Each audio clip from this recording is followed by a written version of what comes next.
When I moved to the US, I thought I could start over with a clean slate.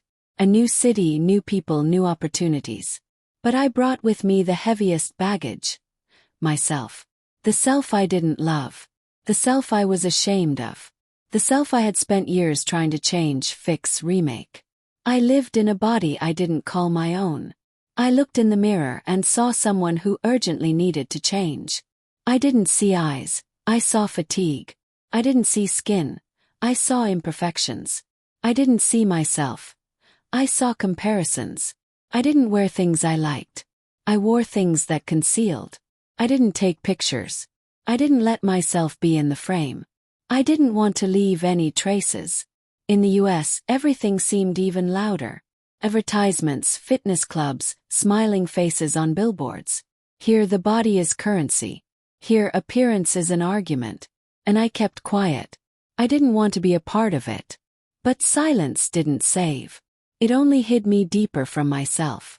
I started living in a someday mode. Someday I'll lose weight. Someday I'll become confident. Someday I'll allow myself to love myself. But that someday was a trap. Because every day I woke up with the thought, not today yet.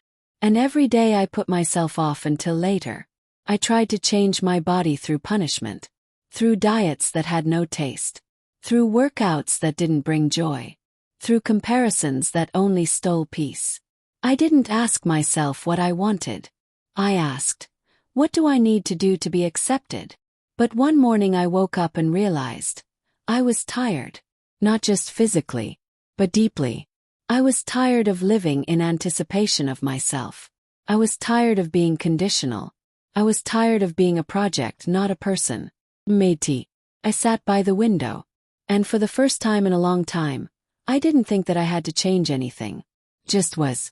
And it was new. It was quiet. It was honest. I started asking myself, what do I like? Not what should I do? Not what is right. But what do I like? I bought a shirt that fit me. I took a picture of myself smiling. I allowed myself to be in the frame. Not perfect but alive. It wasn't a revelation. It wasn't a victory. It was a beginning. The beginning of a relationship with myself. The beginning of respect. The beginning of love. Not for something but in spite of everything. I am Valentine. And I am beginning to learn to love myself unconditionally. Not tomorrow. Not after changes. But right now. In this body. In this moment. In this truth. I kept quiet about what I felt for a long time. Not because there were no words. But because there was no permission. I didn't allow myself to talk about shame. About those moments when I looked at myself and thought, you're not like that. About those days when I didn't want to leave the house because I felt useless. About those nights when I lay in the dark and asked, why can't I just be? In the US, this silence became even deeper. Here everyone smiles. Here everyone is okay. Here shame is a weakness that needs to be hidden. And I hid it. I learned to be functional. I learned to answer, it's okay, even when everything was falling apart inside. I didn't say kind words to myself. I told myself, you're not enough. You should try harder. You don't deserve a break. And these words rang louder than any compliments. I didn't know how to stop this voice. Because it was familiar. Like an old friend who is always there. A friend who doesn't support but doesn't leave. I lived with it. And lived against myself. One day I heard myself. Not the voice of shame but something else. Quiet. Gentle. As if someone inside me said, what if you are already enough? I didn't believe it right away. Sounded like a fantasy. But I didn't reject it. I kept this question to myself. I started writing. Not for publication. Not for likes. But simply to hear myself. I wrote about fatigue. About fear. About those moments when I wanted to disappear. And something in me began to change. I was no longer silent. I no longer hid shame. I no longer considered it an enemy. I saw. Shame is not proof of my imperfection. It is a trace of wounds that I did not heal. I began to speak to myself gently. Not immediately. Not confidently. But honestly, I said, I see you. I hear you. I won't leave you. It didn't make me perfect. It made me alive. I am Valentine. And I am learning to love myself unconditionally. Even when the shame is still there. Even when the voices are still there. 'Cause now I have another voice. One that says, you are already here. And that is enough. I looked at myself through other people's eyes for a long time. Through the eyes of those who compared. Through the eyes of those who advised. Through the eyes of those who said, you could be better. And I believed them. Because I didn't know how to look at myself differently. I judged myself by the reactions of others. If I was praised, I was good. If I was silent, I was inadequate. If I was criticized, I was broken. I lived in a mirror held by others. And every day was a test. Am I worthy today? In the USA, this has become even more noticeable. Here everyone demonstrates something. Here every profile is a showcase. Here every like is a voice. And I wanted to be heard. I wanted to be visible. I wanted to be accepted. I created an image. The one that is liked. The one that does not raise questions. The one that wasn't too emotional, not too complicated, not too real. I was in the frame but not in myself. One day I put my phone down. I just turned it off. Not because I wanted to take a break. But because I couldn't be in someone else's gaze anymore.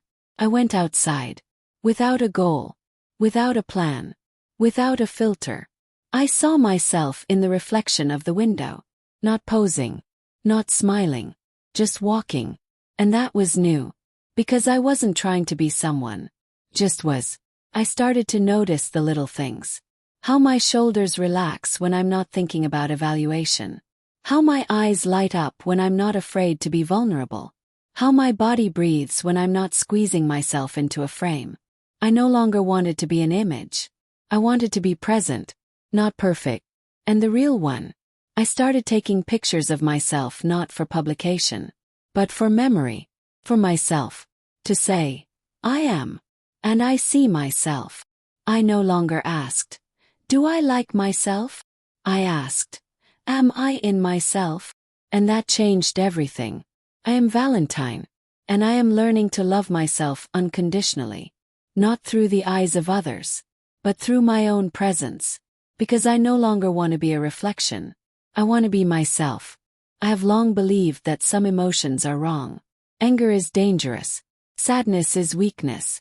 Frustration is ingratitude. I learned to hide them. Smile when it hurts. Be silent when you want to scream. Say, it's okay when there's a storm inside. In the US, it's even deeper. Here, emotions are a commodity. They need to be presented beautifully. Be inspired but not too much. Be sincere but not dramatic. Be alive but not too loud. And I learned to be comfortable. I learned to be easy. I learned to be someone who is easy to love. But it wasn't love. It was survival. I didn't let myself get angry. Because I thought it would ruin the relationship. I didn't let myself be sad. Because I thought it would make me a burden. I didn't allow myself to be disappointed. Because I thought it was ingratitude. But inside everything was boiling. My body ached. Sleep was disappearing. Words were getting confused. I couldn't keep quiet anymore. One evening I just sat down and wrote. I'm angry. I'm sad. I'm disappointed. And I have a right to be. It was like a breakthrough. It was like I opened a door that had been closed for years. And behind it was me. Not an image. Not a role. But a living person. I began to allow myself to feel. Not to make excuses. Not to explain. Just to be emotional. Cried. I was silent. I spoke. I didn't hide. And something changed. Emotions stopped being enemies. They became signals. They have become a part of me. They have become the language I speak to myself. I am no longer afraid of being too much. Because I am no longer afraid of being myself. I am Valentine. And I am learning to love myself unconditionally. Even when I am angry. Even when I am sad. Even when I don't know what I feel. Because love is not about control. It is about acceptance. For a long time I lived with the idea that love had to be earned. That I had to be better, calmer, more productive. That I had to change to become worthy. And I changed. I adjusted. Corrected myself. Because I thought that was the only way I could be loved. I was afraid of being myself. I was afraid of being slow. I was afraid of being tired. I was afraid of being imperfect. 'Cause I thought that was a risk. That was the cause of loss. In the US, this fear has only intensified. Here everything is about the result. About efficiency. About what you can give. And I gave. Even when I didn't have the resources. Even when I didn't have myself. I lived in a proving mode. Every day is like an exam. Every meeting is like a test. Every word is like an attempt to be accepted. But one morning I woke up and didn't want to prove anything. I didn't want to be better. I didn't want to be stronger. I didn't want to be the perfect Valentine. I just wanted to be matey. I sat by the window. And I didn't plan the day. I didn't write a to-do list. I didn't think I had to change anything. Just was. In a body that was already mine. In a heart that already heard. In a soul that no longer fought. I no longer proved that I deserved it. 'Cause I already deserve it. Not for the result. Not for the behavior. Not for the compliance. I deserve it because I am. 'Cause I am alive. 'Cause I feel. Because I choose myself, not as a project but as a home. I am Valentine. And I have learned to love myself unconditionally. Not because I have become perfect, but because I have stopped waiting for permission.